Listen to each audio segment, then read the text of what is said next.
Hamza is a letter in the Arabic alphabet, representing the glottal stop, e.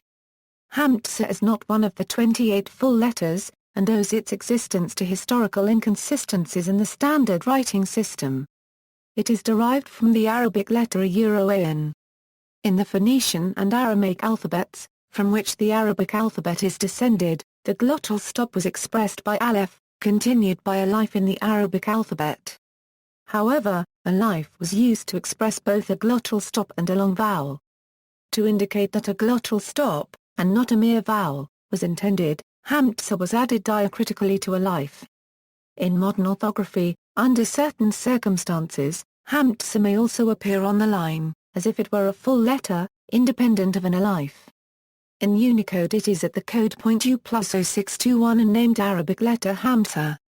Etymology: hamza is a noun from the verb squared hamza, meaning a to prick, good, drive a unregistered trademark, or a to provide with hamza unregistered trademark. Hamza to the first pound L, the hamza letter on its own always represents hamza chi to the first euro. That is, a phonemic glottal stop. Compared to this, hamza to the first pound L or hamza al to the first pound L is a non-phonemic glottal stop produced automatically at the beginning of an utterance. Although it can be written as alif carrying a to the first pound la sign u plus or minus, it is usually indicated by a regular alif without a hamza. It occurs, for example, in the definite article al, ism, ibn, imperative verbs and the perfective aspect of verb form 7 to x, but is not pronounced following a vowel. It occurs only at the beginning of a word following a preposition or the definite article. Orthography: the hamza can be written alone, as if it was a letter, or with a carrier, in which case it becomes a diacritic, alone. By itself as a high hamza, after any Arabic letter. Combined with the letter. Summary: initial hamza is always placed over or under an alif, or sometimes over a dotless unregistered trademark. Otherwise, surrounding vowels determine the seat of the hamza but, preceding long vowels or diphthongs are ignored. I over U over A if there are two conflicting vowels that count. On the line if there are none. As a special case, AA unregistered trademark A, angstrom unregistered trademark A and a wa unregistered trademark A require hamza on the line, instead of over an alif as one would expect from rule number 1. Two adjacent alifs are never allowed. If the rules call for this, replace the combination by a single alif madda.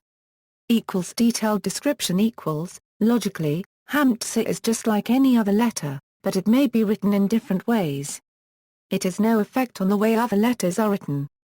In particular, surrounding long vowels are written just as they always are, regardless of the seat of the hamza even if this results in the appearance of two consecutive ws or unregistered trademark s. Hamza can be written in four ways: on its own or over an alif, w, or unregistered trademark, called the seat of the hamza. When written over unregistered trademark, the dots that would normally be written underneath are omitted. When, according to the rules below, a hamza with an alif seat would occur before an alif which represents the vowel a single alif is instead written with the madda symbol over it. The rules for hamza depend on whether it occurs as the initial, middle, or final letter in a word. If the hamza is initial, if the following letter is a short vowel, fatha yema or emma, the hamza is written over a place holding alif. Kasra: the hamza is written under a place holding alif. This is called hamza on a wall. If the letter following the hamza is in alif itself, alif madda will occur. 2.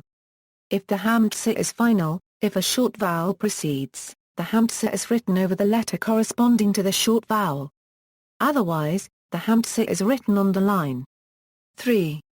If the hamza is medial, if a long vowel or diphthong precedes, the seat of the hamza is determined mostly by what follows. If I or U follows, the hamza is written over unregistered trademark or w, accordingly. Otherwise, the hamza would be written on the line. If a unregistered trademark precedes, however, This would conflict with the stroke joining the euro unregistered trademark to the following letter, so the hamsa is written over euro unregistered trademark. Otherwise, both preceding and following vowels have an effect on the hamsa. If there is only one vowel, that vowel determines the seat. If there are two conflicting vowels, I takes precedence over u over a, so me a euro unregistered trademark 100 is written o copyright, with hamsa over the euro unregistered trademark. A life matter will occur if appropriate. Not surprisingly, given the complexity of these rules, there is some disagreement. Barona euro unregistered trademark S201 Arabic verbs follows these rules exactly. John Messiah euro unregistered trademark S Teach Yourself Arabic verbs and essential grammar presents alternative forms in almost all cases when hamsa is followed by a long angstrom. The motivation appears to be to avoid two ws in a row. Generally, the choice is between the form following the rules here, or an alternative form using hamsa over euro unregistered trademark in all cases. Example forms are Marza euro unregistered trademark angstrom L, Yaja euro unregistered trademark angstrom Na, Yasha euro unregistered trademark angstrom Na. Exceptions. In the sequence angstrom euro unregistered trademark angstrom. For example, Yasa euro unregistered trademark angstrom Na, the alternatives are hamsa on the line, or hamsa over euro unregistered trademark, when the rules here would call for hamsa over YW. Perhaps the resulting sequence of three YWS would be especially repugnant. In the sequence YAQRAA euro unregistered trademark angstrom Na, the alternative form has hamsa over alif, not euro unregistered trademark. The forms YABA to the first way euro unregistered trademark angstrom Na, your euro unregistered trademark angstrom Bu have no alternative form. Hayward and Narmada euro unregistered trademark SA New Arabic grammar of the written language does not write the paradigms out in full, but in general agrees with John Messiah euro unregistered trademark S book, including the alternative forms a euro, and sometimes lists a third alternative where the entire sequence a euro unregistered trademark angstrom is written as a single hamsa over YW instead of as two letters. Al-Kalab v. Tai Alam presents paradigms with hamsa written the same way throughout, regardless of what the rules above say. Thus Yabda euro unregistered trademark angstrom now with hamsa only over alif, Yaja euro unregistered trademark angstrom now with hamsa only over euro unregistered trademark, YAQRAA euro unregistered trademark and R with hamsa only over alif, although this is not allowed in any of the previous three books.